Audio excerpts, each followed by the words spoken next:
Et nous ont rejoint sur ce plateau nos deux invités, Valérie Thomas, députée de La République En Marche, et Marianne Maximi, représentante de la France Insoumise dans le Puy-de-Dôme. Valérie Thomas, je me tourne vers vous d'abord.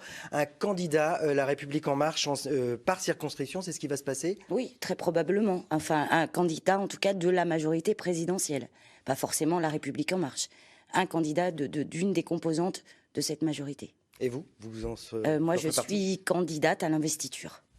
Marianne Maximi, est-ce que les électeurs de Jean-Luc Mélenchon vont pouvoir mettre un bulletin France Insoumise dans chaque circonscription où vous allez devoir localement composer avec le reste de la gauche? Alors, ce ne sera pas un bulletin France Insoumise, ce sera un bulletin du pôle populaire. Donc, on est en train justement de travailler à rassembler, à élargir ce pôle populaire qui a émergé pendant ces élections présidentielles. Donc, oui, il y aura ou une candidate dans toutes les circonscriptions qui portera les couleurs de ce grand pôle populaire. Et même question, vous en ferez partie? Ça, on verra. Nous, on attend la fin des discussions. On travaille, donc vous aurez la réponse très bientôt. Valérie Thomas, est-ce que les résultats de ces élections, premier comme second tour, engagent le président? Est-ce qu'il va pouvoir maintenir son programme ou élargir sa politique? Le président a été très clair, effectivement, dès après le premier tour. Il a dit qu'il avait entendu les messages de la population, des citoyennes et des citoyens qui, par leur vote, ont exprimé des doutes, des différences. Donc il en a parlé très clairement au soir du premier tour. Et il l'a redit hier soir qu'effectivement, il allait entendre ces messages et composer. Donc on attend maintenant avec impatience la nomination du gouvernement. Je pense que la nomination du Premier ministre sera déjà un premier signe à envoyer aux électeurs. Et puis ensuite, dans la composition du gouvernement, d'autres signaux pour montrer qu'il a entendu les messages qui ont été passés. Composer, ça veut dire quoi? Ça veut dire un Premier ministre exemplaire, un Premier ministre... Alors déjà, déjà, il a dit que le Premier ministre aurait en charge le pôle écologique. Ce serait vraiment le Premier ministre, qui aurait ce domaine-là en compétence. Donc déjà, c'est un vrai signe qui est envoyé aux électeurs qui trouvaient que dans le programme, on n'était pas trop, enfin en tout cas que le volet écologique était pas trop important.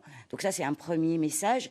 Et je crois aussi sur les premiers jours du prochain gouvernement, je pense que des messages aussi vont être envoyés. La ligne de la France Insoumise est claire pour les législatives, c'est provoquer une cohabitation. Qu'est-ce qui permet à Jean-Luc Mélenchon d'y croire? C'est ce qu'on a pu justement créer là pour ces élections présidentielles. On ne va pas refaire l'histoire, mais en tout cas, ce premier tour a fait émerger ce pôle populaire avec 22% des suffrages.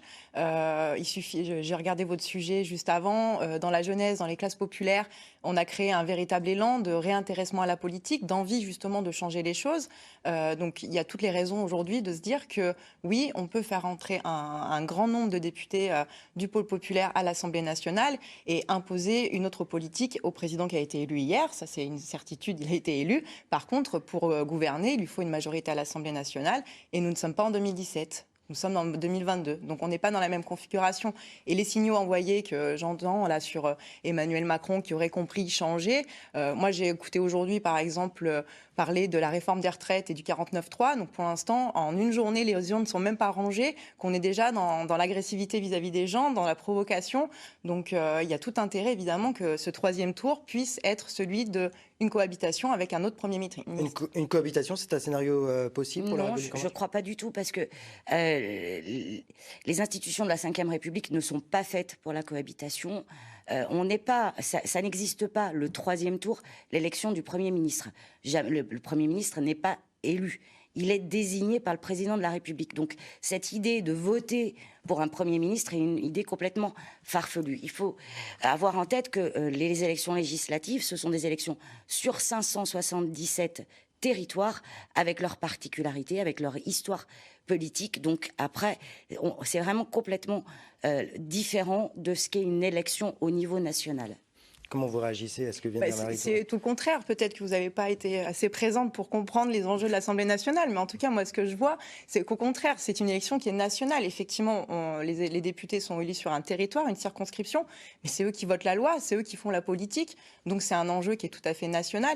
Et effectivement, on n'élit pas directement un Premier ministre. Mais pour qu'il soit nommé, il faut que la majorité à l'Assemblée nationale en soit d'accord. Si Emmanuel Macron n'a pas cette majorité, il n'aura pas d'autre choix que de choisir un Premier ministre qui correspond à la majorité qui sera en place à ce moment-là. Et nous, on va tout faire pour construire ce pôle populaire, pour permettent une vraie alternative dans ce pays. Selon vous, sur quel point Emmanuel Macron doit revoir ce copie ?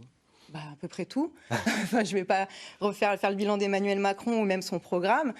L'inaction écologique, la violence sociale, le recul de nos droits, la démocratie, la répression dans les manifestations. Enfin, la liste, elle est extrêmement longue. Et là, on a vu un candidat, aujourd'hui président, qui n'a rien bougé. Il a voulu être le rempart à l'extrême droite en 2017. L'extrême droite gagne des voix dans ce pays, que ce soit dans ce département ou au niveau national. Donc c'est un échec sur toute la ligne. Et donc effectivement, moi, je vais pas, on n'a pas le temps aujourd'hui de lister tout ce qui ne va pas, mais il y en a beaucoup. C'est un échec sur toute la ligne ? Non, pas du tout. Je pourrais parler de la baisse du chômage, je pourrais parler d'un jeune, une solution, je pourrais parler de tous ces jeunes qui partent en apprentissage, je pourrais parler de la gestion exemplaire de la crise Covid, où tous les Français ont eu accès aux soins de façon gratuite, sur les vaccins, sur les tests, etc. La liste est longue, donc non, c'est pas du tout un échec. Et pourquoi ces jeunes se sont reportés sur le vote, a priori, de Jean-Luc Mélenchon, enfin, dans les estimations qu'on a très, très probablement, je crois qu'il a, il faut le reconnaître, suscité un espoir sur parfois des idées qui sont du vent, sur un irréalisme politique. Donc, on sait que la jeunesse a plutôt tendance à s'accrocher parfois à des illusions. Merci à vous deux d'être venus commenter ces résultats, des résultats ville par ville, village par village, département par département, que l'on peut retrouver sur notre site internet aura.france3.fr. On peut saluer le travail de nos journalistes Catherine Lopez et Solène Barlot pour vous les communiquer en temps et en heure. Prochain point